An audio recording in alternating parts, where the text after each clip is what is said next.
Бәріңізге ассалаумағалейкум. Болат Назарбаевтың ажал аузында жатқаны рас па?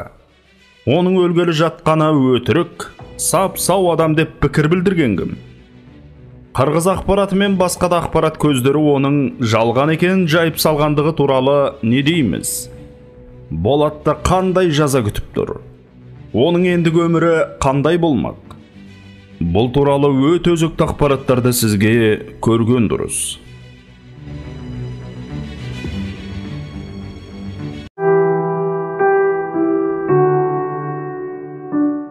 Балтақпен болса да қайта өзің тұрып, үлкен дәрет, кіші дәретіңді өзің сындырсаң, соның өзі үлкен бақыт екен ғой. 5-6 жылда аяққа тұрады деп ойлаған едім. Қазір 8 жыл болып бара жатыр.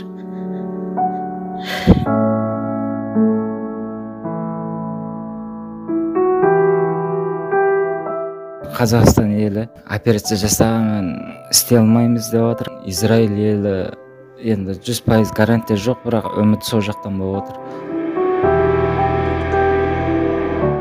Біз табиғи жолмен дәретте барамыз ғой. Аға осы арқылы дәретте тындыра деген.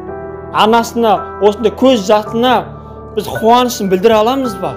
Халқым, бұл кісіге еміне көмек етейші, барынша көмек берейші.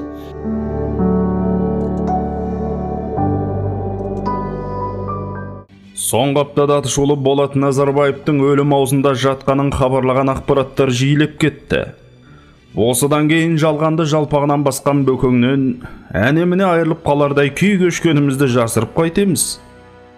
Белгілі журналист Ибраш Нүсіпбаев Болат Назарбаевтың денсаулығына қатысты ақпараттарға күдікпен қарайтынын ашып айтты деп хабарлайды dalanews.kz сайты. Болат Назарбаевтың денсаулығы туралы ақпараттардың көптеп шығуына қатысты журналистің өз болжамы бар. Осыдан біршама уақыт бұрын Салиқалы ұрпақ қоғамдық қорының жетекшілері тұңғыш президент Нұрсұлтан Назарбаевтың інісі Болат Назарбаев ұзақ уақыт Германияда ем қабылдап, қиын кезеңді бастан кешіп жатқанын хабарлаған. Олардың мәліметінше өткен жылдың желтоқсанында Болат Назарбаев шетелде ем алып, кейін дәрігерлердің бақылауымен елге жеткізілген. Содан бері бөкең жүріп тұрудан қалып, төсек тартып жатса керек. Салиқалы ұрпақ қорының өкілдері Болат Назарбаев өлім мен өмірдің арасында жатқанда өзінің бизнес құрылымдарын бақыламағанын, дүние мүлкіне айналасындағылар бас көз болғанын мәлімдеп үлгерді. Алайда журналист Ибраш Нүсіпбаев Болат Назарбаевтың көптен бері төсек тартып жатқанына сенбейді. Салиқалы ұрпақ қорының мәліметіне сенсек, қаңтар оқиғасы орын алмай тұрып, бөкеңнің денсаулығы күрт нашарлап, жанымен қайғы болып кеткен. Бұл ретте әріптесіміз Қырғызстанның шекара қызметінің 2022 жылдың 6 қаңтарында таңғы сағат 5:30 шамасында бөкеңнің Ақжол бақылау өткізу пунктінен өз аяғымен өтіп, 7 қаңтарда Бішкек әуежайы арқылы Дубайға ұшып кеткені жайындағы мәліметті алға тартады. Болат Назарбаевтың дәл сол күні Дубайды бетке алғанын Flight Radar 24 сервисі де растайды. Осы жайттарды есепке алған журналист Болат Назарбаев ұзақ уақыттан бері төсек тартып, ауырып жатты дегенге сену қиын деген пікірде. Иә, қанды қаңтар кезінде Болат Назарбаев көлікпен Қырғызға қарай қашқаны жайында ақпарат тараған еді. Осы ретте 2021 жылдың желтоқсанында дәрігерлердің бақылауымен елге жеткізілген бөкең 2022 жылдың 6 қаңтарында көлікке отырып, Қырғыз асып, Дубайға ұшатында 2-3 шөгерді қайдан алды деген заңды сұрақ туындайды. Біздіңше Салиқалы ұрпақ қорының таратқан ақпаратынан гөрі Қырғызстанның шекара қызметі мен Flight Radar 24 сервисінің мәліметі шындыққа жанасады. Осы ретте Салиқалы ұрпақ қоры мен Болаттың отбасының Назарбаевты ұзақ уақыттан бері төсек тартып жатқан тірі өлік ретінде көрсетуге неліктен әрекеттеніп жатқаны көпшілікті қызықтырары анық. Журналист Ибраш Нүсіпбаев Болат Назарбаевтың қоры өзінің қожайыны жайында шындыққа жанаспайтын ақпаратты таратып, бөкеңді қаңтар оқиғасына қатысы жоқ, судан таза, сүттен ақ адам ретінде көрсетуге күш салып жатқанын алға тартыпты. Мұндай жағдайда дімкәс адамның дүние мүлкін тәркілеу де адамгершілікке жатпайтын анық. Бірақ қанды қаңтарда Назарбаевтың қолынан билік сусып шығып бара жатқанда жеке армиясы бар бөкеңнің тыныш жатуы мүмкін бе? Әрине мүмкін емес. Бөкеңнің сойылын соғып жүрген жігіттердің сол кезде баррикаданың қай жағында болғанын кімнің болса да іші сезер анық. Қаңтар оқиғасы кезінде Болат Назарбаев ен жайлайтын Алматы мен Алматы облысында қандай қырғын болғанын білеміз. Журналист Ибраш Нүсіпбаев осы жайттарды басшылыққа алып, Болат Назарбаев қатты науқас адамның кейпіне еніп, мемлекетке опасыздық жасаушылардың сапынан сытылып шығуды көздеп отыруы мүмкін деп топшылапты.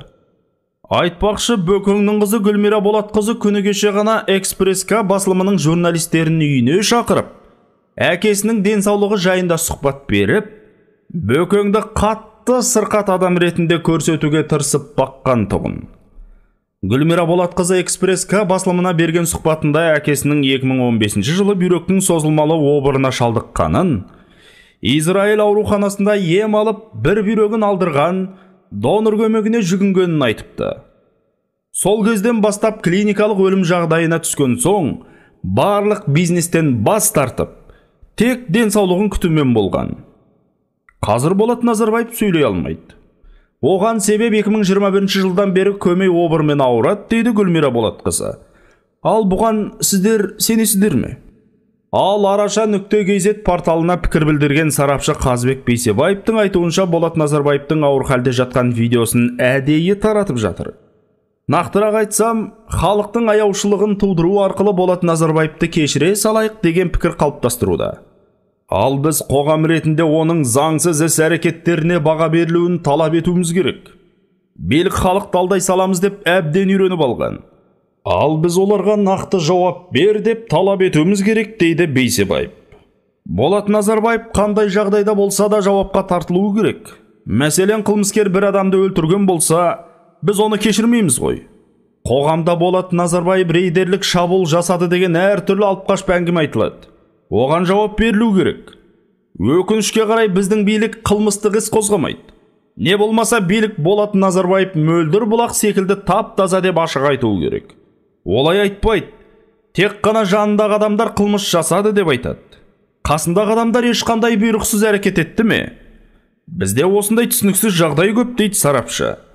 Материалдар Абай.kz ұлттық порталынан алынды. Сіз үшін көрген дұрыс.